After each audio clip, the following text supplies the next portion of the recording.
नमस्कार विद्यार्थी मित्रांनो, माझं नाव आहे ऐश्वर्या पाटील आणि तुम्हा सर्वांचं स्वागत आहे आपल्या आजच्या सेशनमध्ये. तर आज आपण बघणार आहे इथिक्स, इंटिग्रिटी अँड ॲप्टिट्यूड हा विषय का महत्त्वाचा आहे, ह्याच्यामध्ये स्कोर करणं किती सोपं आहे आणि साधारण आपण हा विषय मुळात शिकतोच का, डिस्क्रिप्टिव्ह पॅटर्नमध्ये का बरं हा विषय ॲड करण्यात आला आणि काय त्याच्या मागचा आयोगाचा उद्देश काय असेल आणि मग पुन्हा हा करत असताना आपण कुठली काळजी घेतली पाहिजे, ह्या सर्वच प्रश्नांचा तुमच्या मनात जो कुठला प्रश्न असेल ते सर्व प्रश्न मी इथे ॲड्रेस करायचा प्रयत्न करणार आहे. तर सुरुवात करत असताना तुम्हा सर्वांना माहितीच आहे की साधारण 250 मार्कांसाठी हा पेपर आहे. जेव्हा केव्हा तुम्ही आयोगाचा पेपर कुठलाही म्हणजे आता डिस्क्रिप्टिव्ह पॅटर्नमध्ये तुम्ही कुठलाही पेपर प्रिपेअर करत असाल तर तुम्हाला माहिती पाहिजे की 3 महत्त्वाचे विषय आहेत की जे तुम्हाला चांगले मार्क्स मिळवू देऊ शकतात. एक तर आहे त्याच्यामध्ये एसे, मग येतो इथिक्स आणि मग आपला ऑप्शनल. हे जर 3 विषय अतिशय व्यवस्थितपणे तयार असतील तर तुम्हाला खूप चांगले मार्क्स मिळू शकतात आणि तुम्हाला खूप चांगल्या पद्धतीचं यश तुम्ही या परीक्षेमध्ये मिळवू शकता. इतकं सोपं गणित आहे, बट हे सोपं गणित तितकंसं सोपं नाही आहे. जर तुम्हाला योग्य दिशा माहिती नसेल तर उगाचच आपण प्रयत्न करत राहतो आणि त्याच्यातून रिझल्ट आपल्याला काहीच नाही मिळत. तर हे होऊ नये म्हणून प्रयास एज्युकेशनने खास ह्या आठवड्यामध्ये आपण इथिक्स, इंटिग्रिटी आणि ॲप्टिट्यूड या विषयावरती चर्चा करणार आहोत. मुळात हा विषय आयोगाने काच या सिलेबसमध्ये ॲड केला असेल याचा जर तुम्ही विचार केला तर ओव्हर द पिरियड अतिशय बुद्धिमान लोकांना वेगवेगळ्या परीक्षेच्या पॅटर्नच्या माध्यमातून आयोग जे आहे ते सिलेक्ट करत होतं. बट फक्त बुद्धिमान असणं महत्त्वाचं आहे का किंवा गरजेचं आहे का? मग एखादी बुद्धिमान व्यक्ती असेल तर ती तेवढ्याच बुद्धीचा वापर करून तो चुकीच्या गोष्टीसाठीही करू शकते आणि त्याच्यातून खूप मोठी चुकीची गोष्टही घडू शकते. मग नेहमीच बुद्धिमत्ता तितकी जास्त महत्त्वाची नाही आहे. कदाचित एखादी जनरलिस्ट व्यक्ती ज्याला सर्वच विषय येत असतील तो कदाचित त्याच्यामध्ये फार माहीर नसेल किंवा त्याच्यामध्ये त्याला गती नसेल तर अशी व्यक्ती ही काय करू शकते, एक खूप चांगल्या पद्धतीचं प्रशासन चालवू शकते. मग अशी व्यक्ती कशी निवडायची हा प्रश्न जेव्हा आयोगाला निर्माण झाला असेल तर आयोगासाठी महत्त्वाचं आहे ती म्हणजे नैतिकता. ती नैतिकता असणारी एक योग्य कॅन्डिडेट निवडला जाऊन त्याने एक चांगल्या पद्धतीचं प्रशासन चालवावं तरच त्यावेळेला आपल्या समाजाचा एक चांगल्या पद्धतीनं विकास होऊ शकतो, चांगल्या पॉलिसीज राबवल्या जाऊ शकतात.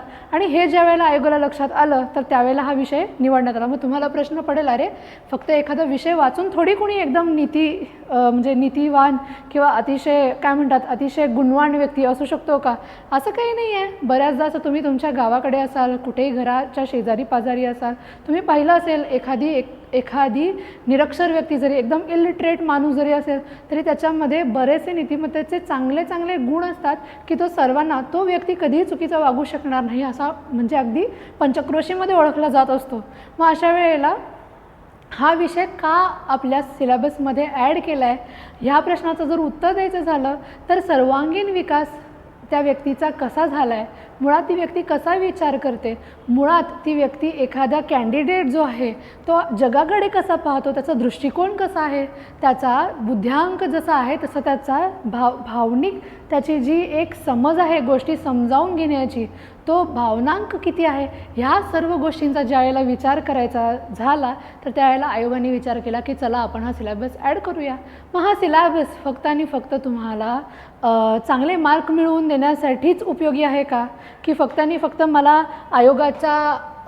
आयोगाने दिलाय बाबा सिलेबस हा म्हणून मी हा वाचेन आणि मग बघूया कसं काय जमतंय असा आपण विचार करणार आहे का? किंवा फक्त चला की बाबा एवढं मी वाचून एवढं मी चांगलं आहे हे मी त्या पेपरमध्ये दाखवेन, खरं आचरणात काहीच नाही आणणार, तर अशा पद्धतीने याचा अभ्यास करायचा आहे का? तर नाही. तर एक मुळात तुमची व्यक्तिमत्व जे तुमचं आहे त्याची जी एक जडणघडण झाली आहे तर ही अख्खी जडणघडण ज्या कोणत्या मूल्यांवरती झालेली आहे त्या मूल्यांच्याबद्दल आपण ह्या पूर्ण सिलेबसमध्ये येणाऱ्या 5 दिवसांमध्ये व्यवस्थित विचार करणार आहोत.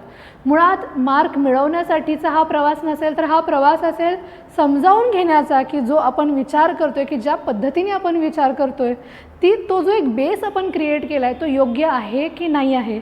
किंवा कदाचित तुम्हालाही कळेल की बऱ्याचशा गोष्टी तुम्हाला योग्य वाटत होत्या त्या तितक्याशा योग्य असूही शकतील किंवा नसूही शकतील. मग राईट आणि रॉंग हा जर तुम्हाला माहिती असेल तर प्रत्येकाचा प्रचंड सब्जेक्टिव्ह असतो. ज्या वेळेला आपण बघू की नैतिकतेची संकल्पना बघायची आहे, तर हा जो एक राईट वर्सेस रॉंग, योग्य आणि अयोग्य ह्यांच्यामधला जो आपण विचार करतोय, कोणतीही गोष्ट योग्य एखाद्या व्यक्तीसाठी असते ती कदाचित दुसऱ्या व्यक्तीसाठी योग्य असू शकणार नाही. बऱ्याचदा आता माझाच एक विद्यार्थी होता, तर त्याच्या दृष्टीने जी पडदा पद्धत आहे किंवा डोक्यावरून घुंगट घेण्याची पद्धत आहे त्याला ती योग्य वाटायची, कारण लहानपणापासून त्यांनी स्वतःच्या आई, काकू किंवा आजी ह्या सर्व स्त्रियांना घुंगट घेतलेलंच बघितलं होतं आणि त्याच्या दृष्टीनं ती गोष्ट योग्य होती. बट ज्यावेळेला आपण एक मानवी हक्कांचा विचार करतो त्यावेळेला त्या व्यक्तिमत्वालाच पूर्णपणे झाकून देण्याचं काम तो जो घुंगट आहे तो करत असतो. अशा वेळेला आपण ज्यावेळेला विचार करू त्यावेळेला ती गोष्ट आपल्याला अयोग्य वाटू शकते. आता कोणत्याही व्यक्तीला कोणती गोष्ट योग्य वाटेल, अयोग्य वाटेल, आणि मुळात योग्य आणि अयोग्य काय, किंवा बऱ्याचदा असं असतं की काही गोष्टी योग्यही नसतात, अयोग्यही नसतात, दोन्हीमध्ये मोडत असतात. मग अशा गोष्टींचा आपण कसा विचार करायचा, हा विचार कसा करायचा हे मुळात आपण कुठे शिकतो, तर आपल्या नैतिकतेच्या संकल्पनेमध्ये, नैतिकतेच्या अभ्यासामध्ये आपण ह्या सर्व गोष्टी काय करणार आहोत, शिकणार आहोत. तसंच नव्हे तर फक्त ते ह्याचा एवढाच यूज आहे का की फक्त आणि फक्त मला माझ्या मेन्स मुख्य परीक्षेमध्ये ह्याचा फायदा होणार आहे, तर असं नाही आहे. फक्त मुख्य परीक्षेत ह्याचा फायदा नाही होणार, तर ह्याचा फायदा तुम्हाला इंटरव्ह्यूमध्ये सुद्धा होणार आहे. आता कुठेही तुम्ही इंटरव्ह्यू द्या, UPSCचा असू दे, MPSCचा असू दे, और कुठल्याही परीक्षेचा असू दे, और तुम्ही ह्याच्याही व्यतिरिक्त दुसरीकडे फ्युचरमध्ये कुठेतरी जाल आणि तिथे तुम्ही एखादा इंटरव्ह्यू देत असाल, तर त्यावेळेला तुम्ही एखादी सिच्युएशन कशी हाताळता त्याची जास्त परीक्षा घेतली जाते. आणि ती सिच्युएशन हाताळण्याच्या पद्धती, तुमची विचार करण्याची पद्धत तो इंटरव्ह्यूवर तुमच्या व्यक्तिमत्वामध्ये काय करत असतो, तपासत असतो. आणि त्यावेळेला तुम्ही विचार जो करताय तो योग्य आहे की अयोग्य आहे, किंवा आपण जी विचार करायची दिशा आहे ती कशी आहे हे समजावून घेणं खूप गरजेचं असतं. मुळात तुम्हाला माहिती असेल की बऱ्याचदा व्यक्ती चुकते म्हणजे काय होते, व्यक्तीला माहिती नसतं की त्या कॉन्टेक्स्टमध्ये, त्या सिच्युएशनमध्ये वागायचं कसं. आणि साधारण मी तुम्हाला इतकं तरी सांगू शकते की ह्या 5 दिवसांमध्ये छोट्या छोट्या संकल्पनांमधून मी तुम्हाला जसजसं गोष्टी समजावून सांगत जाईन त्यामध्ये तुम्हाला इतकं तरी कळेल की जे काही मी विचार करत होते किंवा होतो तो योग्य दिशेने चालला आहे किंवा नाही, किंवा ओव्हर द पिरियड जसा तुम्ही इथिक्स, इंटिग्रिटी आणि ॲप्टिट्यूडचा अभ्यास करत जाल तसं तसं तुम्हाला कळत जाईल की बऱ्याचशा ज्या संकल्पनांवरती तुमचा अख्खा विचार काय असतो आहे, बेस केलेला असतो आहे, तो कदाचित तितका योग्य असेल किंवा नसेल सुद्धा.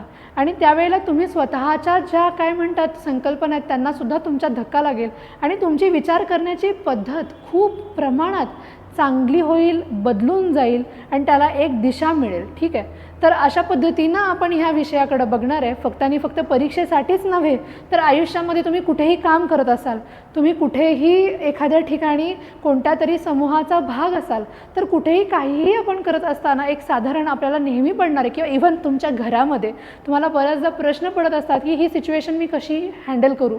घरामध्ये आहे बाबा 1-2 लोकांचं खूप मोठं भांडण आहे, तुम्हाला माहिती नाही की तुम्ही कोणाची साईड घ्यायची आहे, किंवा माहिती नाही आहे तुम्हाला की ह्या गोष्टीमध्ये मी कसं रिॲक्ट करायचं आहे. अशा वेळेला तुम्हाला हा जो अभ्यास आहे तो जास्त मदत करतो, ज्याच्यामध्ये आपण इमोशनल इंटेलिजन्स म्हणतो. या आपल्या सिलेबसमध्ये या गोष्टी कवर होतात. टप्प्याटप्प्यामध्ये आपण याच्यामध्ये जाणार आहे आणि आपण व्यवस्थितपणे समजावून घेणार आहे. पुढे जर बघायचं झालं तर याचे इम्पॉर्टन्स काय आहे, तर खरंच म्हणजे फक्त आयुष्यात, फक्त अभ्यासातच नव्हे तर आयुष्यातसुद्धा हा विषय जास्त आपल्यासाठी महत्त्वाचा असतो.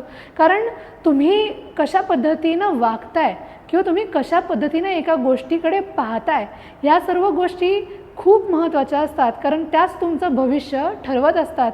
You become what you think म्हणतात. त्यामुळं आपण काय विचार करतो हे जास्त महत्त्वाचं आहे. त्याचबरोबर ह्याचं जर ॲप्लिकेशन जर करायचं झालं तर हे ॲप्लिकेशन तुम्हाला फक्त आणि फक्त ह्या अभ्यासापुरतं म्हणतात ना, आयोगाच्या परीक्षांचा तुम्ही केलेला अभ्यास हा फक्त आणि फक्त तुम्हाला परीक्षेसाठी तयार करत नाही, तर तुम्हाला जगण्यासाठी तयार करतो. आणि त्याच्याकडे आपण तसंच पाहावं आणि त्याच पद्धतीनं त्या अभ्यासाला घ्यावं, म्हणजे कदाचित पुढे जाऊन तुम्हाला ह्याचा सर्वात जास्त फायदा होईल. आता पुढे बघत असताना जेव्हा आपण बघतोय, सगळ्यात सोपा प्रश्न आहे बऱ्याचदा तुम्ही कुठल्या तरी काय म्हणतात एखाद्या सेशनमध्ये वगैरे कदाचित ऐकला असू शकतो. तर जस्ट आपण त्याला रिपीट करणार आहे की एखादी सिच्युएशन हँडल करणं म्हणजे काय करणं. तर आता जसं आपण बघतोय दिस इज अ ट्रॉली प्रॉब्लेम, हे एक क्लासिक एक्झाम्पल आहे. ट्रॉली प्रॉब्लेममध्ये हा बऱ्याच ठिकाणी हा प्रश्न विचारला जातो. फक्त आणि फक्त इथिक्सचाच अभ्यास करणारे नव्हे तर फिलॉसॉफीचा अभ्यास करणाऱ्या बऱ्याचशा शास्त्रज्ञांनी सुद्धा ह्या प्रश्नावरती बराचसा अभ्यास केला आहे. आणि त्याचं कारणच असं आहे की प्रत्येक व्यक्ती कशा पद्धतीने विचार करतो, कॉन्टेक्स्ट जसा बदलत जातो तसं त्या विचारांची ठेवण कशी बदलत जाते ह्याच्याविषयी आपण बघणार आहे. आता या ट्रॉली प्रॉब्लेममध्ये जर इथे बघाल, इथे हे 5 लोक आहेत, इथे एकच व्यक्ती आहे आणि ह्या व्यक्तीच्या हातामध्ये काय आहे तर ह्या व्यक्तीच्या हातामध्ये जे लिव्हर आहे आणि ह्या व्यक्तीला ती संधी आहे की चूज करायला की नेमकं ही जी येणारी ट्रेन आहे ती नेमकी कुठून जाईल आणि कशा पद्धतीनं ती व्यक्ती ह्या सिच्युएशनमध्ये निर्णय घेते ह्यावरती आपल्याला बऱ्याचशा गोष्टी लक्षात येतात, त्या व्यक्तीचा माइंडसेट लक्षात येतो. तर थोडक्यात इथे काय सांगितलं, इथे 5 व्यक्ती आहेत, या ट्रॅकवरती एकच व्यक्ती आहे. या व्यक्तीच्या हातामध्ये आहे की बाबा ह्या ट्रेनला मी कुठे वळवू. त्या व्यक्तीच्या हातामध्ये आहे की एकतर हा एक व्यक्ती मारू शकतो किंवा ही ट्रेन जर इकडे वळाली तर इथे 5 लोक मरू शकतात, राईट. तर फक्त ट्रेन वळवण्याची, आता तुम्ही म्हणाल हे मी तर ट्रेन बंद करेन, तर ती संधी नाही आहे याच्यामध्ये, लक्षात ठेवा. तुमच्याकडे फक्त हीच एक संधी आहे की तुम्ही काय करू शकता, तुम्ही एक डिसिजन घेऊ शकता. त्याच्यामध्ये तुम्ही एकतर यू कॅन क्लेम 1 लाईफ किंवा तुम्ही ह्या 5 लाईफ्स ज्या आहेत त्या क्लेम करू शकताय आणि अशा पद्धतीनं whom you will kill, right. आता ह्याच्यामध्ये killing the worker on the track, मग ते 5 असू देत अथवा 1 असू दे, मुळात ती नैतिकदृष्ट्या चुकीचीच गोष्ट आहे, राईट. मग अशा वेळेला आपण जो विचार करतोय त्या विचाराचा बेस काय असला पाहिजे, राईट. तुम्ही म्हणत असाल की इथे 5 व्यक्ती आहेत, ह्या 5 व्यक्तींच्या ऐवजी मी एका व्यक्तीला मारेन, कारण शेवटी काय आहे की 5 व्यक्तींचं आयुष्य आहे, इथे फक्त एका व्यक्तीचं आयुष्य आहे, मिनिमल डॅमेज इथे होईल, राईट. बट जर आता मी तुम्हाला सांगितलं ह्याच्यातल्या सिच्युएशन्स जर मी चेंज केल्या तर तुम्ही कशा पद्धतीनं विचार करताय हे मला पाहायचं आहे. तर ह्याच सेम उदाहरणामध्ये जर आपण बघायचं ठरवलं तर पहिला क्लासिक जे एक्झाम्पल आहे ट्रॉलीचं, तर 5 इनोसंट लोक इकडे आणि 1 इनोसंट व्यक्ती इकडे. ह्याच्यामध्ये आपण काय बघतोय की एका व्यक्तीला सॅक्रिफाईस करून तुम्ही 5 लोकांचा जीव वाचवू शकताय, अशा पद्धतीनं तुम्ही ती सिच्युएशन हँडल करू शकताय. मग त्यातच दुसरा क्लासिक जर आपण एक्झाम्पल बघायचं झालं तर क्रिमिनल व्हेरिएशन जर दिलं, आपण सांगितलं की बाबा हे 5 जे लोक आहेत ते टेररिस्ट आहेत आणि एक ही व्यक्ती ही इनोसंट आहे. मग अशा वेळेला तुम्ही कुणाचं काय म्हणतात कुणाकडे ती ट्रेन वळवाल आणि कुणाचं आयुष्य वाचवाल, तर त्यावेळेला आता तुमचं उत्तर चेंज होणार आहे, राईट. मग आता ह्याच्यामध्ये पण बघताना काय बघितलं की 5 लोकांना मारून त्या एका व्यक्तीचा जीव वाचवायचा आहे काय, आणि बेसिकली ज्याच्यामध्ये इनोसंट व्यक्तीला आपण वाचवायला हवं का, म्हणजे इथे जीवाची किंमत नाही का. मगाशी आपण काय केलं होतं की 5 लोकांचा जीव एका व्यक्तीच्या जीवापेक्षा वाचवणं बेटर राहील. बट आता ते 5 लोक जर टेररिस्ट असेल तर त्यांना वाचवून काय उपयोग, त्यापेक्षा आपण एका व्यक्तीला वाचूया असं वाटणं साहजिक आहे.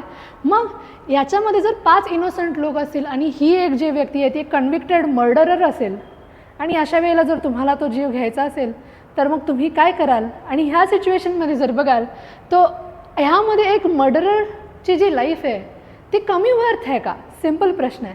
म्हणजे 5 लोकांचा जीव म्हणजे तुम्ही वाचवणार आणि हा एक व्यक्ती, कारण तो मर्डर आहे म्हणून त्यांनी मरणं योग्य आहे हे ठरवण्याची, म्हणजे हे जर आपण ठरवत असेल तर तो विचार योग्य आहे का, हा आपल्याला इथे विचार करायचा आहे.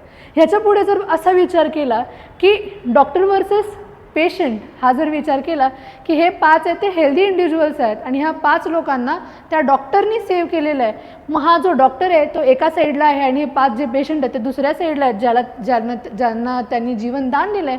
मग अशा वेळेला will you kill the doctor or the patient, right. आता अजून थोडासा क्लिष्ट झाला आहे हा प्रॉब्लेम.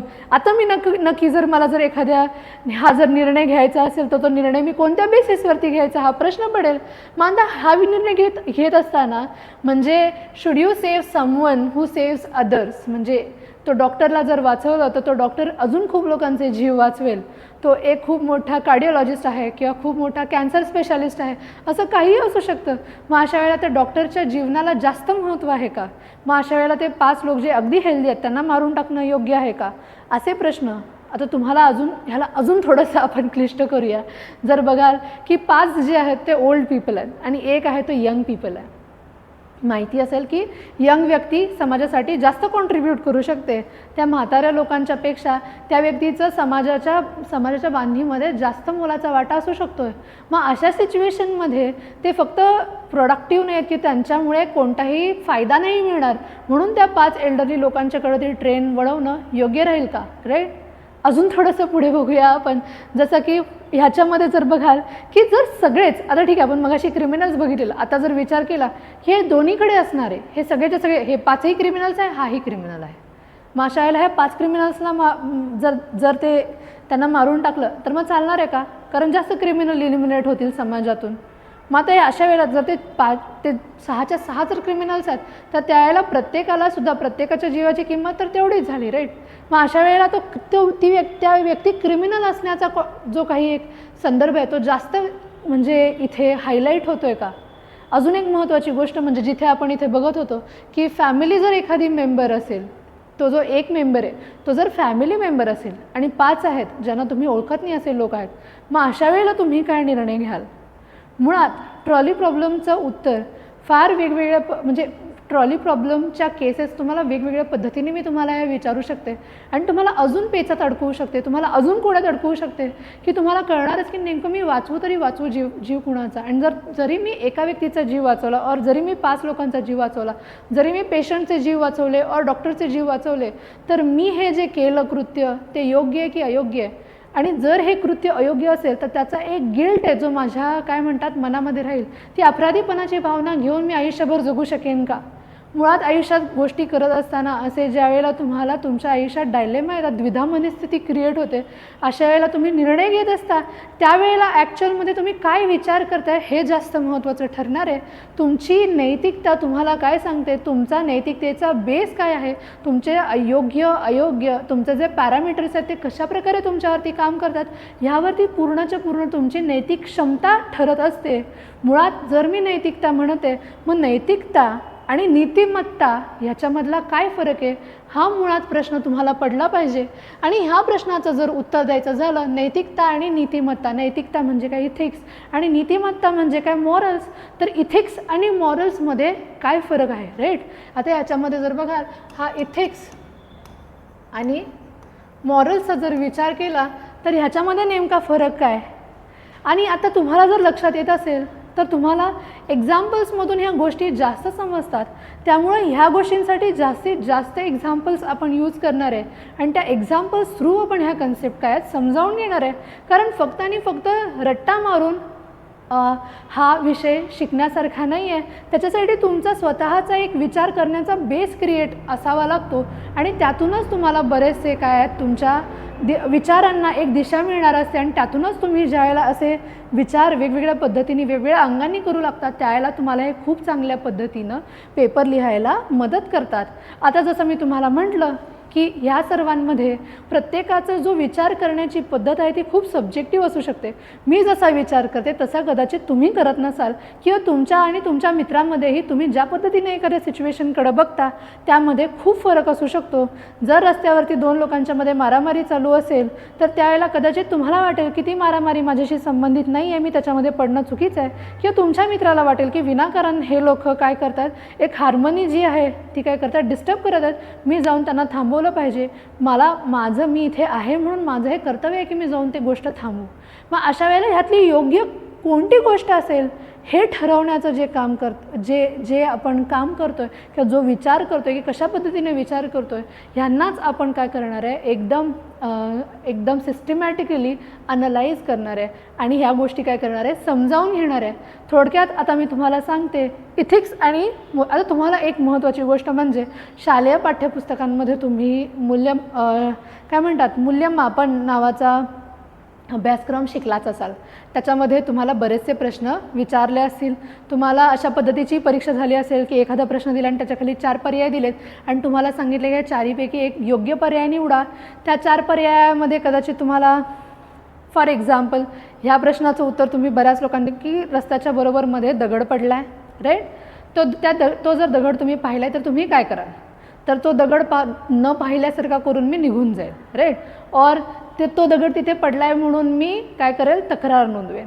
किंवा अशा पद्धतीचे असतील पर्याय. खरं त्या प्रत्येक वेळेला तुम्ही त्याच्यामध्ये हाच पर्याय निवडला असेल की मी गाडी रस्त्याच्या कडेला लावेन, तो दगड हटवून रस्त्याच्या बाजूला ठेवेन कारण त्याच्यामुळे अपघात होऊ शकतात. बट तुमच्यापैकी किती जणांनी रस्त्यावरती पडलेला असा दगड ॲक्च्युअलमध्ये जाऊन हलवला आहे किंवा साईडला? खूप लोकांनी केलाही असेल, बट मॅक्झिमम टाईम आपण आपल्या आयुष्यात इतके बिझी असतो की असा एखादा पडलेला दगड आपण फक्त चुकवून पुढे निघून जातो. आपण तो काढून दुसरीकडे ठेवायचा प्रयत्न करत नाही किंवा असं कुठलंही काय म्हणतात ना की आचरणात आणत नाही. मग ह्या आचरणात आणायच्या ज्या गोष्टी आहेत त्या आचरणात आणण्यासाठी किंवा त्या दृष्टीनं विचार करण्यासाठी जेव्हा केव्हा तुम्ही म्हणजे एक अधिकारी व्हाल त्यावेळेला प्रशासनामध्ये कोणत्या कोणत्या गोष्टी केल्याने किंवा कोणत्या कोणत्या गोष्टींमध्ये तुम्ही असं एक नज केलं तरी सुद्धा सोसायटल जे एक बिहेवियर आहे ते चेंज होऊ शकतं आहे, ह्याचा अभ्यास आपण ह्याच्यामध्ये ह्या सिलेबसमध्ये करणार आहे आणि त्याचा फ्युचरमध्ये आपल्याला फायदा होणार आहे. तर coming back to the point, जेव्हा मी म्हणते नैतिकता व नीतिमत्ता यांच्यामध्ये काय फरक आहे याच्यासाठी पण मी तुम्हाला एक खूप सिम्पल एक्झाम्पल देते. जसं की आता बघा की असा विचार करा की तुम्ही एका मोठ्या हॉस्पिटलच्या रिसेप्शनवरती काम करता, अकाउंट्स डिपार्टमेंटमध्ये तुम्ही आहात. एक पालक आपल्या मुलाला घेऊन बरेच दिवस तिथे काय करतायत की त्याच्या उपचारासाठी येत आहेत. त्याला एक आजार झाला आहे, त्या आजारावरती त्यांना उपचार करून घ्यायचा आहे. तुमचं जे हॉस्पिटल आहे ते हॉस्पिटल बराच म्हणजे काय म्हणतात एक प्रायव्हेट हॉस्पिटल आहे, बरंचसं कॉस्टली हॉस्पिटल आहे आणि त्या ठिकाणी एक स्पेशालिस्ट आहेत ज्यांच्याकडे हे लोक दाखवायला येत असतात आणि ह्या स्पेशालिस्टमुळेच त्या हॉस्पिटलमध्ये येणाऱ्या पेशंटची संख्या काय आहे वाढलेली आहे. बट हॉस्पिटलचं प्रशासन आणि त्या डॉक्टरांमध्ये काहीतरी वाद झालेला असतो आणि त्यामुळे बरीचशी टेन्स असं काय असते वातावरण असते आणि यू आर अवेअर अबाउट दिस. आता ह्या मुलाच्या ज्या दुर्धर आजारामुळं ते आईवडील आपल्या मुलाला घेऊन येतात, अतिशय सामान्य कुटुंबातनं आहेत, त्या ऑपरेशनसाठी साधारण एक 10-1 लाख रुपये तुमच्या हॉस्पिटलमध्ये खर्चाला लागणार आहेत किंवा एक 10 लाख रुपये भरल्याशिवाय त्याला ॲडमिट करून त्याच्यावरती तो उपचार होणार नाही जो त्या स्पेशालिस्ट डॉक्टरांच्याकडे त्याला करवायचा आहे. तुम्ही एक रिसेप्शनिस्ट आहात तर तुम्हाला बरीचशी त्या सोसायटीमधली तुमच्या आजूबाजूच्या हॉस्पिटलबद्दलची माहिती असते, राईट? मग आता हे लोक येत आहेत, तुम्हाला त्यांच्याशी ओळख आहे. आता हे करत असताना तुम्हाला हेही माहिती आहे की आता हा जो हॉस्पिटलमध्ये येणारे हे जे पेशंट आहेत तर त्यांची बॅकग्राऊंडही तुम्हाला माहिती असते कारण साधारण तेवढं गप्पांमधून तुम्हाला कळून गेलेलं असतं. आता तुम्हाला हेही माहिती आहे की हे जे पालक आहेत आपल्या मुलाला इथे ॲडमिट करणार आहेत पुढच्या आठवड्यामध्ये आणि साधारण कदाचित ह्याच आठवड्यामध्ये ज्या स्पेशालिस्ट डॉक्टरांसाठी ते लोक इथे येत आहेत ते स्पेशालिस्ट डॉक्टर जाण्याची शक्यता आहे आणि हॉस्पिटलचं प्रशासन हे त्यांना काही सांगणार नाही कारण येणारा पेशंट फक्त तेवढ्याशा गोष्टीवरून ते कदाचित सोडणार नाहीत. आणि तुम्हाला हेही माहिती आहे की हेच जे ऑपरेशन त्या काय म्हणतात पेशंटचं इथे होणार आहे तेच ऑपरेशन शेजारच्या एका काय म्हणतात सेमी फंडेड और फुल्ली फंडेड हॉस्पिटलमध्ये काय होणार आहे एकदम स्वस्तात होऊ शकते. इथे जर 10 लाख लागत आहे तर अंदाजे आपण धरून चालू की तिकडे एक 2.5-3 लाखामध्ये होऊ शकेल आणि बाकीचाही नंतर औषध पाण्याचा खर्च तिथे त्यांना कमी येईल.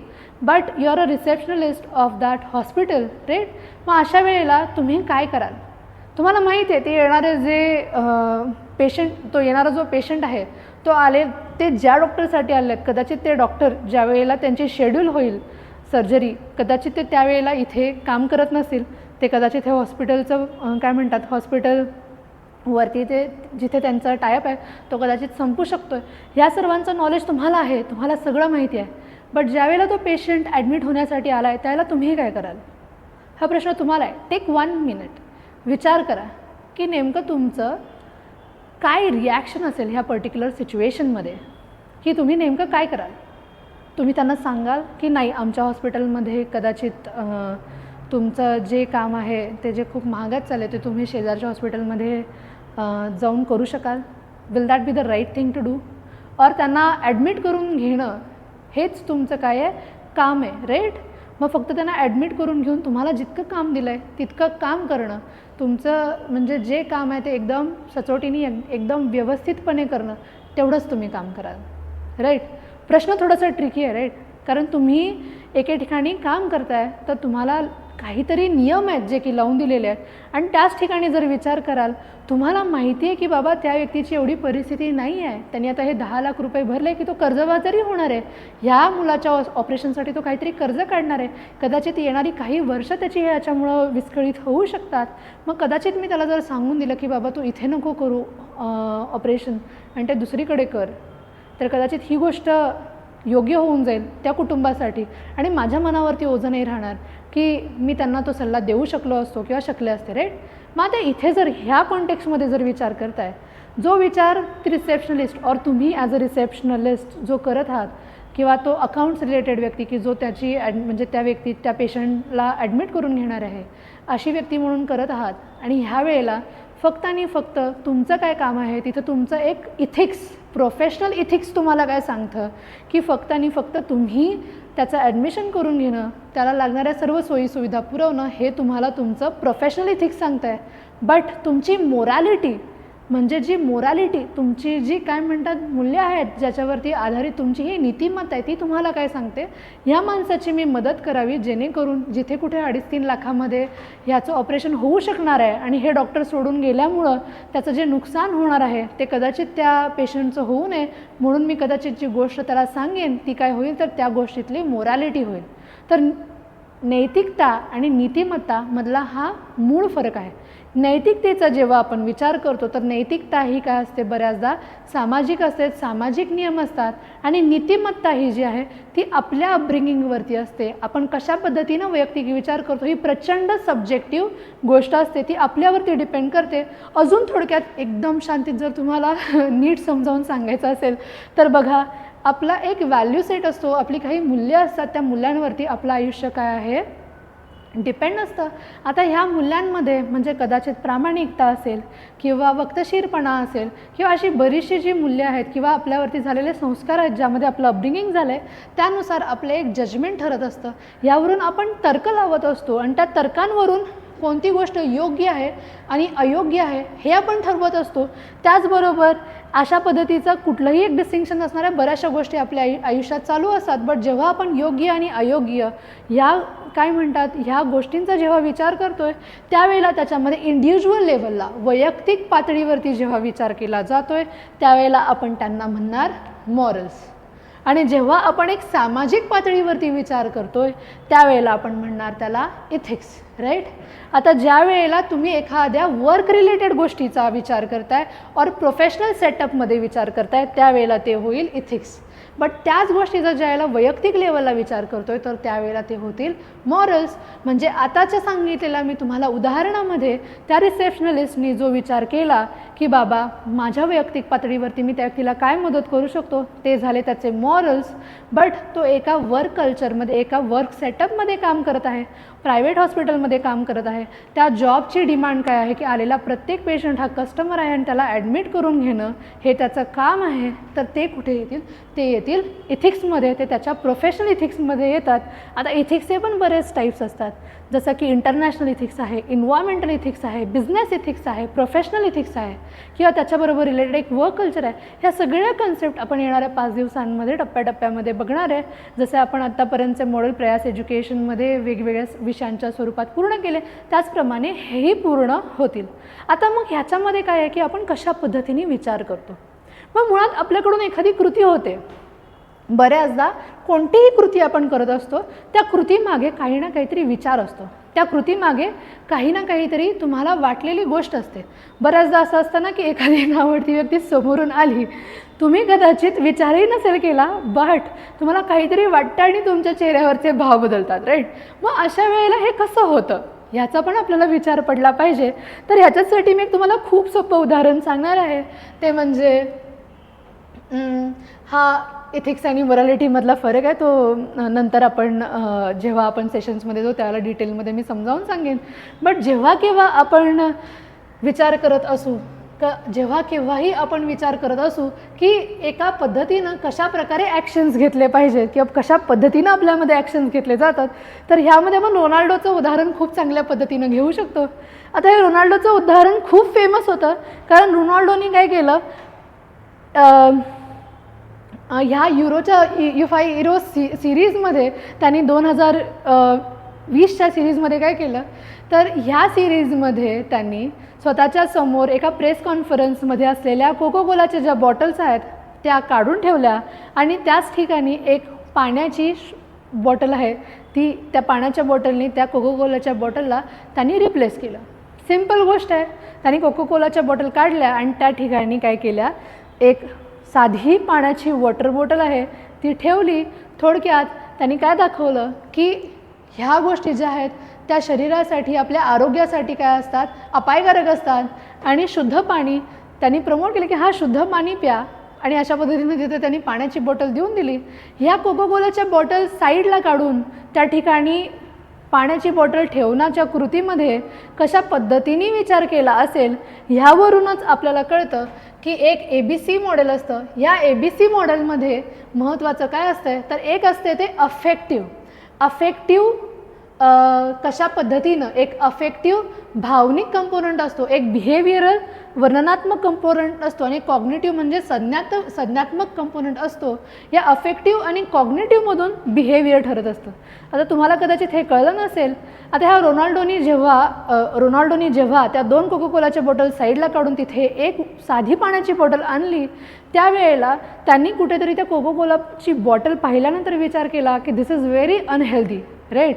त्याच्या मनात ही फिलिंग आली असेल की दिस इज व्हेरी अनहेल्दी किंवा अरे हे योग्य नाही आहे किंवा ह्याच्यामुळे शरीराला अपाय होऊ शकतो.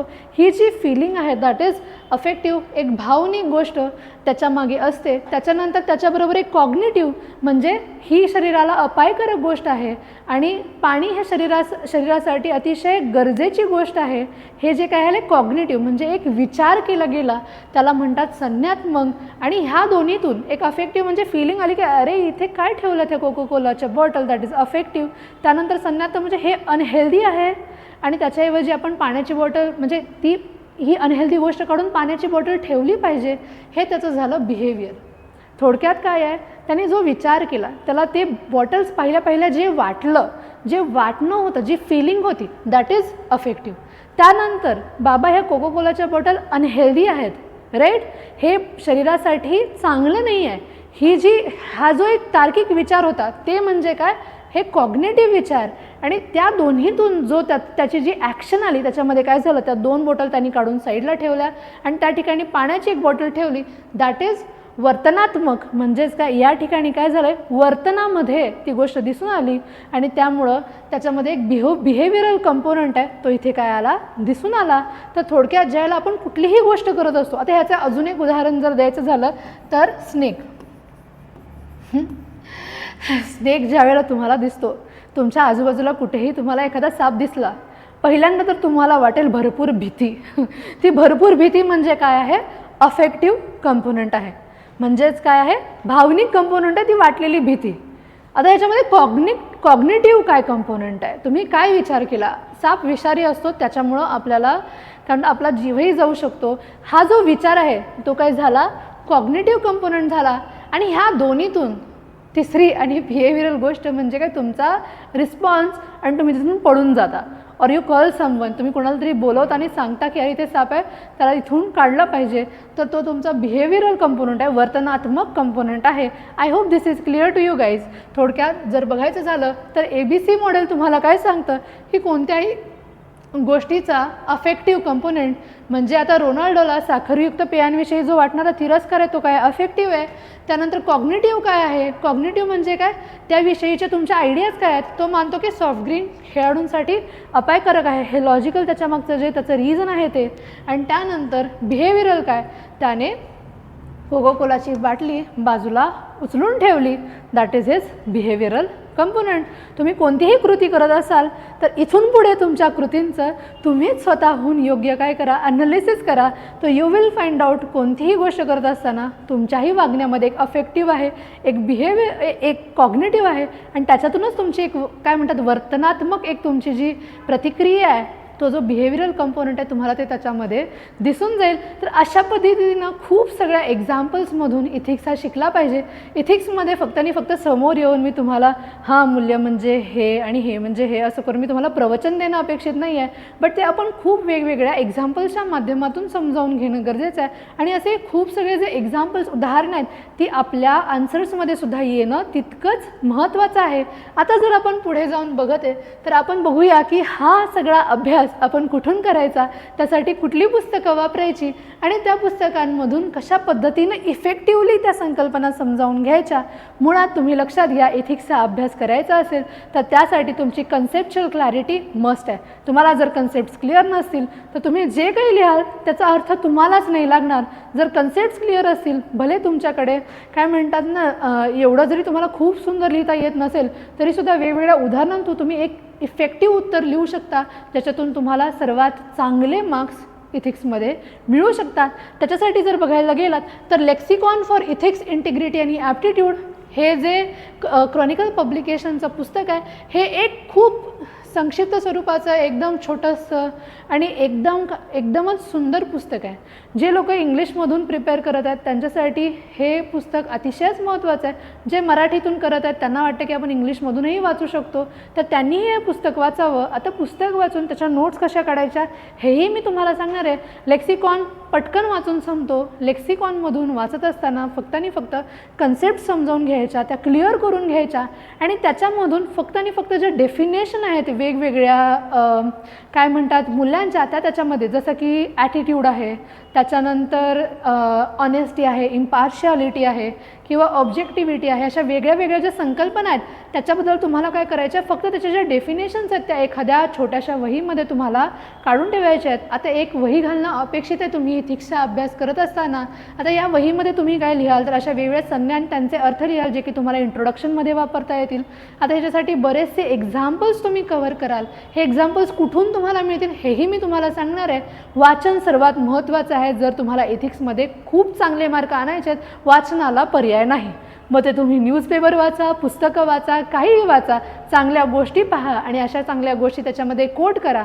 तुम्ही जितकं काय म्हणतात ना स्वतःचं व्यक्तिमत्व सर्व बाजूनी एकदम डेव्हलप करायचा प्रयत्न कराल तितके चांगले मार्क तुम्हाला ह्या विषयामध्ये येणार आहेत. दुसरं महत्त्वाचं इथिक्स, इंटिग्रिटी अँड ॲप्टिट्यूड हे जी सुब्बाराव आणि PN रॉय चौधरी यांचं पुस्तक आहे. ज्यांना वाटतं की बाबा नाही लेक्सिकॉन माझ्यासाठी खूपच छोटा आहे, अशा लोकांनी ह्या पुस्तकाकडे जाण्यासाठी काहीच हरकत नाही. त्या लोकांनी ह्या पुस्तकाचा वापर करायचा आहे, कारण ह्याच्यामध्ये कन्सेप्च्युअल क्लॅरिटी होईल आणि खूप सगळी उदाहरणंही दिलेली आहेत. राईट, तर हे इट्स अप टू यू. ठीक आहे, मला तर वाटतं की लेक्सिकॉन जर तुम्ही केलं व्यवस्थित तर तुम्हाला वेगळं काहीही वाचायची गरज नाही आहे. त्याच्याबरोबर इथिक्स इन गव्हर्नन्सचा सेकंड ARC रिपोर्ट, हा अख्खाच्या अख्खा ARC रिपोर्ट आम्ही वाचणार का तर नाही. या ARC रिपोर्टमधून फक्त 1st, 5th, 6th आणि 10th चॅप्टर आपण वाचणार आहे आणि ह्या चॅप्टरमधून गव्हर्नमेंट ऑफ इंडियानी हा जो अख्खाच्या अख्खा ARC रिपोर्ट जो दिलेला आहे, this second ARC report will give you idea about essentials of governance related questions.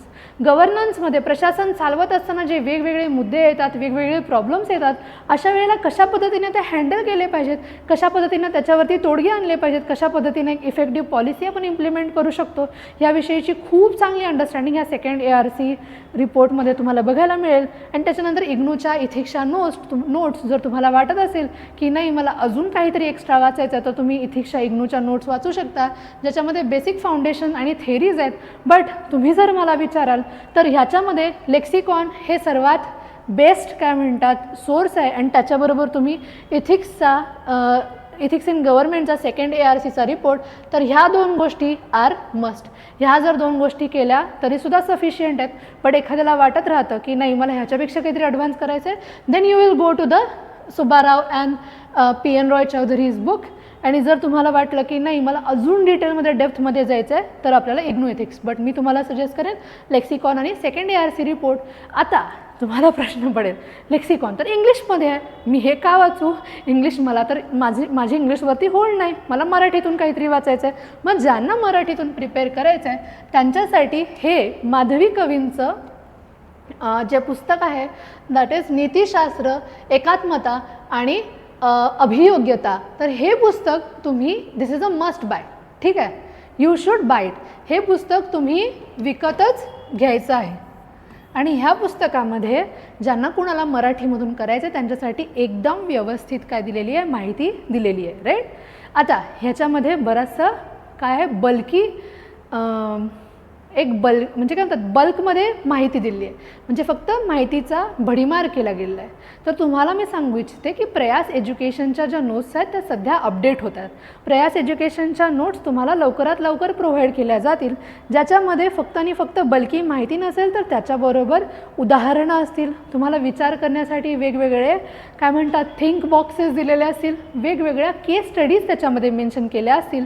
तर अशा पद्धतीनं तुम्ही त्याच्यामधून काय करू शकता, तुमचा अभ्यास करू शकता. It will take a little time, कारण त्याच्यामध्ये बऱ्याचशा गोष्टी नव्या नव्या ॲड केल्या जात आहेत, त्याला कंटिन्युअसली अपडेट केलं जातं आहे. Once it is ready you should focus on Prayas एज्युकेशनच्या ज्या इथिक्सच्या नोट्स असतील त्याच्याचवरती तुम्ही फोकस केलं तरी चालणार आहे. बट तोपर्यंतात you should have it lexicon, आणि ज्यांना इंग्लिशमधून करायचं आहे त्यांनी लेक्सिकॉन, ज्यांना मराठीतून करायचं आहे त्यांनी माधवी कवींचं हे पुस्तक. ह्या एकदम महत्त्वाच्या गोष्टी आहेत. सेकंड ARCचा जो रिपोर्ट आहे त्याची पण समरी आपण प्रयास एज्युकेशन थ्रू तुम्हाला देणार आहोत.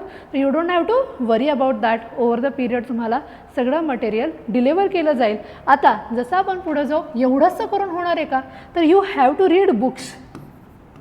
आता बुक्स वाचायच्या म्हणून मी कुठल्याही फिक्शनल कादंबऱ्या घेऊन वाचायला लागलो तर चालेल का, तर नाही चालणार. बुक्समधून सुद्धा तुम्हाला खूप चांगली उत्तरं लिहू शकतात. मग अशी पुस्तकं असतात, ह्या पुस्तकांची लिस्ट मी येणार आहे. आपण डेली जे डिस्कशन, डेली क्वेश्चनचं जे डिस्कशन करतो त्या कुठल्या तरी एका साधारण एक दुसऱ्या तिसऱ्या दिवशी मी तुम्हाला एक बुकची लिस्ट देईल की जे बुक्स तुम्ही साधारण वाचलेच पाहिजे, किंवा त्या बुकच्या समरी तरी ॲटलिस्ट तुम्हाला माहिती पाहिजेत की ज्याच्यातून तुम्ही गोष्टी कोट करू शकाल, कारण तुमची उत्तरं तेव्हाच अतिशय चांगल्या दर्जाची होतील. त्यासाठी जे जे काय करायला लागणार आहे ते सगळं मी तुम्हाला प्रोव्हाइड करणार आहे. फक्त बुक्स नाही वाचायचे, तर त्याचबरोबर टॉपरच्या नोट्ससुद्धा बघायचे आहेत. अशा टॉपर्सच्या ज्या नोट्स आहेत त्या मी आपल्या प्रयास एज्युकेशनचा जो MPSCचा ग्रुप आहे त्याच्यावरती शेअर करून देणार आहे, आणि त्या तुम्हाला मिळूनच जातील. तर टॉपरच्या ज्या नोट्स असतात त्याच्यामधून आपल्याला आयडिया येते की आपला एखादा विषय करताना अप्रोच काय असला पाहिजे, किंवा कशा पद्धतीनं त्याला मी अजून सिम्प्लिफाय करू शकतो. तर एक्झाम रेडी एक कन्साईज मटेरियल त्यांनी तयार केलं असतं, ज्याच्या बेसवरती आपण स्वतःचं मटेरियल तयार करू शकतो. त्याच्यानंतर जर बघाल the Hindu, Indian express editorial, लोकसत्तामधली एडिटोरियल, किंवा रविवारचे विशेष अंक येतात मराठी वृत्तपत्रांमध्ये, त्याच्यातली बरेचसे काय म्हणतात चांगले चांगले लेख असतात. फक्त एवढंच नव्हे, डाऊन टू अर्थ आहे, राईट. डाऊन टू अर्थ असेल, किंवा त्याच्यानंतर इकॉनॉमिक टाइम्स असेल, किंवा अशा बऱ्याचशा EPW आहे. तर EPWमधून तर इथे जसं मी सांगितलं EPW, down to earth, right. त्याच्यामध्ये लोकसत्ता, राईट, किंवा रविवारचे जे विशेष अंक असतात वेगवेगळ्या मराठी वृत्तपत्रातले. तर ह्या सगळ्यांमधून तुम्हाला चांगल्या चांगल्या गोष्टी वाचून त्या कुठे ना कुठेतरी एक्झाम्पलच्या रूपानं लिहून ठेवायच्यात. आणि त्या लिहून ठेवल्या तर तुमच्याकडे एक रेडीमेड मटेरियल तुम्ही स्वतःचं बनवलेलं युनिक तयार होईल की ज्याच्यातून तुम्ही वेगळे वेगळे एक्झाम्पल्स त्याच्यामध्ये ॲड करू शकाल. तेवढंच नव्हे तर सांसद TV डिबेट्स तुम्हाला बिग पिक्चरमध्ये, आता हे तुम्हाला फक्त इथिक्ससाठीच नव्हे तर हे तुम्हाला सर्वच विषयांसाठी कामाला येणार आहे.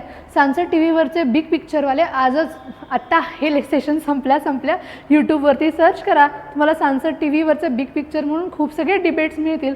आणि ह्याच्यामध्ये वेगवेगळ्या विषयांवरती चर्चा केल्या जातात. त्याच्यामध्ये वेगवेगळ्या अधिकाऱ्यांच्या विषयी, ज्यांनी खूप चांगलं काम केले त्यांच्याविषयी माहिती दिलेली असते. तर त्यांच्याविषयी तुम्ही इथे वाचू शकता. प्रशासन, धोरणं, नैतिकता यासारख्या सखोल चर्चा त्याच्यामध्ये बघायला मिळतात. त्याचबरोबर नीती आयोगच्या ज्या गाईडलाईन्स आहेत, तर सार्वजनिक सेवा नैतिकतेचा दृष्टिकोन जो आहे ते तुम्हाला या गाईडलाईन्समध्ये बघायला मिळतो. तर ह्या गाईडलाईन्ससुद्धा बघून घ्या. अशा वेगवेगळ्या सोर्सेसमधून तुम्ही अवांतर वाचन वाढवून तुमच्या लिखाणाची जी काय म्हणतात लिखाणाचा जो स्तर आहे तो उंचावू शकता. आणि चांगल्या पद्धतीनं तुम्ही काय आहे एक चांगली रायटिंग स्टाईल डेव्हलप करू शकता आणि त्याच्यातून तुम्ही खूप चांगले मार्क परीक्षेमध्ये मिळवू शकताय. एवढंच नव्हे तर दीज आर द, आता ह्याच्यामध्ये मी तुम्हाला एक नोट दाखवली आहे. दीज आर द नोट्स, एका टॉपरच्या नोट्स आहेत त्या, दॅट इज गुंजिता अगरवाल या AIR 26 होत्या 2022मध्ये. तर त्यांच्या नोट्स आहेत. आता ह्या नोट्समध्ये बघाल तर वेगवेगळ्या वेगवेगळ्या IAS अधिकाऱ्यांची याच्यामध्ये काय आहे, काहीतरी एक एक्झाम्पल आहे जे तिथे मेन्शन केलं गेलं आहे की एखादा IAS व्यक्ती त्यांनी काय अचीव केलं, कुठली तरी एखादी महत्त्वाची गोष्ट घडवली, एखादं कॉन्फ्लिक्ट चांगल्या पद्धतीने हाताळला, किंवा एखादी अशी काय म्हणतात पॉलिसी आणली, किंवा अशी एखादी चळवळ चालवली एका ग्राउंड लेवलवरती की ज्यामुळं खूप फरक पडला. अशा वेगवेगळ्या गोष्टींचा तुम्ही त्याच्यामध्ये काय करायचं आहे, अशा नोट्समध्ये आपल्या समावेश करायचा आहे. आता ही फक्त तुमची जबाबदारी नाही आहे, तुम्हाला बरेचसे चांगले आर्टिकल्स आहेत वेगवेगळ्या अधिकाऱ्यांबद्दलचे, त्यांनी केलेल्या कामगिरीबद्दलचे, ते मी ग्रुपवरती शेअर करून देत जाईल आणि कदाचित येणाऱ्या आपल्या डिस्कशन्समध्ये ते तुम्हाला व्यवस्थितपणे समजावून सांगितले जातील. त्यामुळं कदाचित तुम्हाला खूप चांगल्या पद्धतीनं एक काय म्हणतात मटेरियल तुमच्याकडे रेडी होईल. तर अशा पद्धतीची एक जी आपण इथिक्ससाठी बुक घालणार आहे त्याच्यामध्ये असे वेगवेगळे जे, आणि ही गुंजिता अग्रवालची जी माझ्याकडे नोट आहे तीही मी ग्रुपवरती शेअर करून देणार आहे. तर अशा पद्धतीनं रिसेंटमधली, म्हणजे आता ते 2022मधलं आहे, बट 2024, 25 आणि तसंच येणाऱ्या 26मध्ये आपण काय करणार आहे, वेगवेगळ्या अधिकाऱ्यांच्या बद्दलच्या त्यांच्या कामगिरीबद्दलच्या ज्या नोट्स आहेत त्या आपण स्वतः काढणार आहे. एक तर लक्षात घ्या, इथिक्सचा मॉडेल हे फक्त 8 दिवसासाठी और 2 महिन्यासाठी शिकून सोडून द्यायचं नाही आहे, मग परीक्षा आली की मी पुन्हा अभ्यास करेन. तर इथिक्सचा अभ्यास हा ओव्हर द पिरियड चालतो, तो सातत्याने चालत राहतो. तुम्ही न्यूजपेपरमध्ये एखाद्या अधिकाऱ्याची कुठली तरी कामगिरी वाचली किंवा कोणता तरी असा मुद्दा बघितला ज्याच्यामध्ये नैतिकता आणि नीतिमत्तामध्ये काय म्हणतात ह्या दोन्ही अप्रोचेसमध्ये तुम्हाला बदल जाणवतो, किंवा तुमच्या ज्या संकल्पना आहेत त्याच्यामध्ये करप्शन रिलेटेड काही गोष्टी असतील, मग त्या कशा प्रकारे सॉल्व केल्या गेल्या, ऑनेस्टी असेल, इम्पार्शियालिटी असेल, अशा वेगवेगळ्या मूल्यांबद्दलची जी म्हणजे मूल्यांना अधोरेखित करणारी जी उदाहरणं आहेत ती तुम्हाला इथे काय करायला लागणार आहेत, ॲड करावी लागणार आहेत. ही नोट मी तुम्हाला शेअर करून देईल. आता जर बघाल आपण नोट्स काढतोय म्हणजे त्या नोट्स कशा असल्या पाहिजेत. बऱ्याचदा मला मुलं विचारत असतात की आम्ही नोट्स काढतोय, मग मी इतक्या डिटेलमध्ये काढल्या. नोट्स ह्या फार डिटेलमध्ये नसल्या पाहिजेत, तर त्या काय पाहिजे एकदम कन्साईज असल्या पाहिजेत. तर ह्या गुंजिता अग्रवालच्याच काय आहेत, फ्लॅश कार्ड्स आहेत. मग ह्या फ्लॅश कार्डमध्ये त्यांनी काय केलेलं आहे, आता ह्याच्यामध्ये आहे ट्रान्सपरन्सीची काय आहे, ही फ्लॅश कार्ड आहे. तर ट्रान्सपरन्सीमध्ये मग ट्रान्सपरन्सीचा अर्थ काय, RTIमध्ये ट्रान्सपरन्सी RTI आला तर त्यामुळे ट्रान्सपरन्सीसाठी किती मदत झाली, आणि त्याचबरोबर ओपन गव्हर्नमेंट असेल तर इन्फॉर्मेशन शेअर होईल आणि त्याच्यामुळे एक व्हायब्रंट डेमोक्रेसी क्रिएट होईल, असा एक त्यांनी चार्ट बनवला. हा जर चार्ट तुम्ही एक्झाममध्ये बनवला तर ट्रान्सपरन्सीमध्ये एक ओपन गव्हर्नमेंट आहे, त्याच्यामुळे इन्फॉर्मेशन काय आहे, माहितीचे देवाणघेवाण होते आणि त्यामुळे एक व्हायब्रंट डेमोक्रेसी, एक चांगल्या पद्धतीनं लोकशाही सांभाळली जाते. अशा पद्धतीनं तुम्ही काय करू शकता, एक्झॅक्टली तुम्हाला जे माहिती आहे ते प्रेझेंट करू शकता. आणि एक्झामिनरला हेच हवं असतं. तुम्ही ढिगभर माहिती लिहिली नाही, तुम्ही असं एखादी गोष्ट ॲड केली तर तुमच्या आन्सरचं ते काय आहे वजन वाढवतं आणि त्यामुळं तुम्हाला चांगले मार्क काय म्हणतात मिळू शकतात. मग आता हे पब्लिक आहे, या पब्लिकपासून गव्हर्नमेंटमध्ये बरेचसे स्तर होते, बट RTIमुळं काय झालं आहे, हे सगळ्या वेगवेगळ्या ज्या मधल्या संस्था होत्या त्यांचा जो अडसर आहे तो निघून जाऊन डिरेक्टली एखादी व्यक्ती गव्हर्नमेंटकडून माहिती मिळवू शकते. अशा पद्धतीचे काय आहेत एक्झाम्पल्स तुम्ही मेन्शन करणं गरजेचं आहे.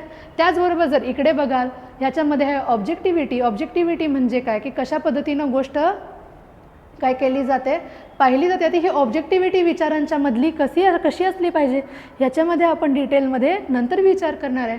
आपण जेव्हा एखाद्या गोष्टीकडे आपला ॲटिट्यूड बघतोय किंवा आपण एखाद्या गोष्टीकडे बघण्याचा आपला दृष्टिकोन बघतोय, तर हे सगळे दृष्टिकोन बघत असताना त्या दृष्टिकोनांमध्ये एक असले पाहिजे, ऑब्जेक्टिव्हिटी असली पाहिजे.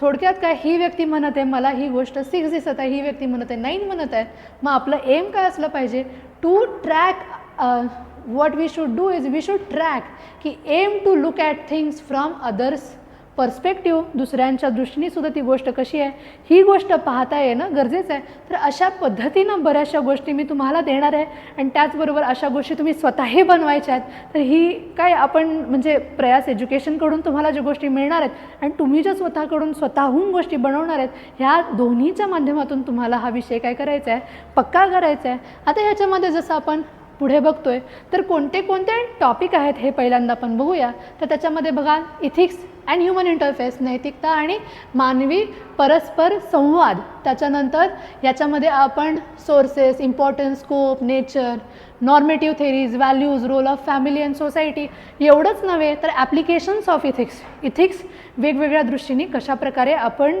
रोजच्या आयुष्यामध्ये अप्लाय करतो त्याच्याबद्दलही आपण ह्या टॉपिकमध्ये बघणार आहे. त्यानंतर ॲटिट्यूड, आपला दृष्टिकोन कसा आहे, त्याच्यामध्ये स्ट्रक्चर, फॉर्मेशन, फंक्शन, त्याच्यानंतर पर्सुएशन, ब्युरोक्रॅटिक ॲटिट्यूड. तर ॲटिट्यूडचेही वेगवेगळे प्रकार आहेत. तर हे सगळे ॲटिट्यूडचे टाईप्स, त्यांचा अर्थ, हे सगळं आपण याच्यामध्ये बघत असतो. ॲप्टिट्यूड म्हणजे अभियोग्यता, याच्यामध्ये रिलेशनशिप विथ अदर्स, त्याच्यानंतर बऱ्याचशा काय म्हणतात aptitude for civil services, foundational values, डिटेलमध्ये एक डिकोडेड काय म्हटलं जातं एक सिलेबस जो आहे तो आपण ह्याच्यामध्ये बघत असतो. त्याच्यानंतर इंटिग्रिटी म्हणजे सचोटी, तर types, importance, honesty versus integrity, integrity pact, ह्या सगळ्या गोष्टी आपण बघणार आहे. इम्पार्शालिटी अँड नॉन पार्टिझनशिप, याच्यामध्ये पक्षपातरहितता आणि अप्रत्याशितता, या दोन गोष्टी आपण बघणार आहे. मग इम्पार्शलिटी कशा पद्धतीनं आपण प्रॅक्टिस करू शकतो, त्याच्यामध्ये सिग्निफिकन्स, ब्युरोक्रेसीमध्ये किती इम्पॉर्टन्स आहे, न्यूट्रॅलिटी किती इम्पॉर्टंट आहे, तर ह्या सगळ्या गोष्टी येतात. महत्त्वाचा ऑब्जेक्टिव्हिटी म्हणजे वस्तुनिष्ठता, मग त्याच्यामध्ये नोलांचा प्रिन्सिपल, टॉलरन्स, ॲक्सेप्टन्स, रिस्पॉन्सिव्हनेस, सेल्फलेसनेस, अशा बऱ्याचशा कन्सेप्ट आणि संकल्पना आपण ह्याच्यामध्ये शिकतो. तसंच पुढे जाऊन ज्याला आपण इमोशन्स अँड इमोशनल इंटेलिजन्स, तर भावना आणि भावनिक बुद्धिमत्ता, राईट. मग ह्याच्यामध्ये EQ, इमोशनल इंटेलिजन्स वर्सेस काय म्हणतात आपला जो इंटेलिजन्स आहे, राईट. आपला जो EQ म्हणजे इमोशनल कोशंट आणि IQ म्हणजे इंटेलिजन्सचा आपला जो कोशंट आहे, ह्या दोन्ही म्हणजे बुद्ध्यांक आणि भावनांक ह्यांच्यामधला फरक आहे तो किती महत्त्वाचा आहे. आयुष्यात कुठलीही गोष्ट घेताना फक्त लॉजिक असून उपयोग नाही, त्याच्यामध्ये इमोशनल इंटेलिजन्स पण असला पाहिजे. इमोशनल इंटेलिजन्स नसलेला एखादा जर अधिकारी असेल तर तो चांगल्या पद्धतीनं प्रशासन चालवू शकत नाही. गव्हर्नन्स चांगलं जर टिकवायचं असेल तर प्रत्येकाचा EQ सुद्धा तेवढाच चांगला असला पाहिजे. तर ह्याच्यामध्ये आपण एक बुकही डिस्कस करणार आहे, जे की बुक खूप महत्त्वाचं आहे. अवांतर वाचनाचं बुक आहे, खरं त्याला मी डिटेलमध्ये ह्या टॉपिकमध्ये डिस्कस करणार आहे. तर आता ह्याच्यामध्ये थिंकर्स आणि फिलॉसॉफर्स, मग ह्याच्यामध्ये इंडियन फिलॉसॉफर्स आणि वेस्टर्न फिलॉसॉफर्स ह्या दोन्ही गोष्टी बघायच्या असतात. जसं की Socrates, Plato, Kant, Mill, Gandhi, Vivekananda, Kautilya, या सर्व प्रकारच्या आपण थिंकर्स ह्याच्यामध्ये विचार करतो. एथिक्स इन पब्लिक ॲडमिनिस्ट्रेशन, थोडक्यात सार्वजनिक प्रशासनातील नैतिकता आणि त्याच्यामध्ये येणाऱ्या सर्व गोष्टी, अकाउंटेबिलिटी असेल, गव्हर्नन्स असेल, इथिकल डायलेमा असेल, कॉर्पोरेट इंटरनॅशनल इथिक्स असेल, त्या आपण याच्यामध्ये बघणार आहे. प्रोबिटी इन गव्हर्नन्स, प्रशासनातील निष्ठा, ह्याच्यामध्ये बघत असताना transparency, corruption, e governance, institution ensuring probity, ह्याच्याबरोबर अजून डिटेल टॉपिक्स आपण बघणार आहे. आणि current affairs from ethical point of view, तर ह्या गोष्टीसुद्धा फार महत्त्वाच्या ठरतात की आपल्या आजूबाजूला घडणाऱ्या गोष्टी त्या इथिकल पॉईंट ऑफ व्ह्यूनी बघणं. तर हा एक महत्त्वाचा काय आहे या सिलेबसमधला पार्ट आहे, जो की तुम्हाला कुणी लिहून नाही देत, बट तो आपण करायचा असतो, जो की ओव्हर द पिरियड आपण करू. हे सगळे टॉपिक आहेत. बट आपला जो प्रोग्राम आहे त्याच्यामध्ये आपल्या सिलेबसमधून आपण काय करतो, 5 दिवस रायटिंग प्रॅक्टिस करतो. मग ही 5 दिवसांची रायटिंग प्रॅक्टिस आपण कशा प्रकारे करणार आहे, तर दिस इज द स्टडी प्लॅन. मुळात आता हा जो स्टडी प्लॅन बनवला आहे तो BAचा कोर्स जिथे मी इथिक्स शिकवलं आहे त्या बेसवरती बनवला आहे. आता तुम्हाला याच्यामध्ये एकतर काय आहे की इथिक्सचा आपण अभ्यास करत असताना मी तुम्हाला सांगितलेली पुस्तकं तर तुम्ही वाचाच, आपली प्रयासच्या ज्या आपण बनवलेल्या आणि अपडेट होत असलेल्या ज्या नोट्स आहेत त्याही तुम्हाला मिळून जातील. बट आता ना आपण हळू एकदम टप्प्याटप्प्यात पुढे जाणार आहे.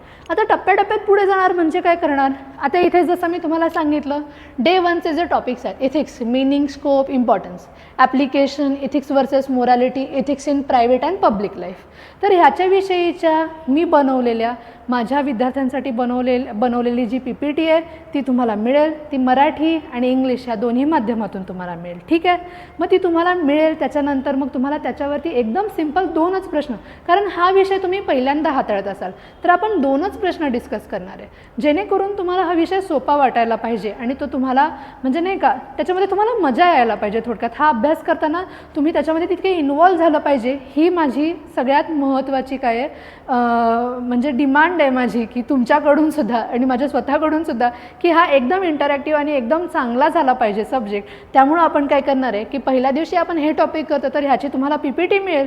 ती PPT तुम्ही अभ्यास करायचं, त्याच्याशी रिलेटेड एखादं जर एक्स्ट्रा मटेरियल असेल तेही मी तुम्हाला ग्रुपवरती शेअर करून देईल आणि त्याच्यावरती जे येणारे प्रश्न आहेत ते तुम्ही मग लिहायचे आहेत. ठीक आहे. त्याच्यानंतर सिमिलरली ह्या प्रत्येकासाठी तुम्हाला एक PPT मराठी आणि इंग्लिश दोन्ही माध्यमातून मिळून जाईल.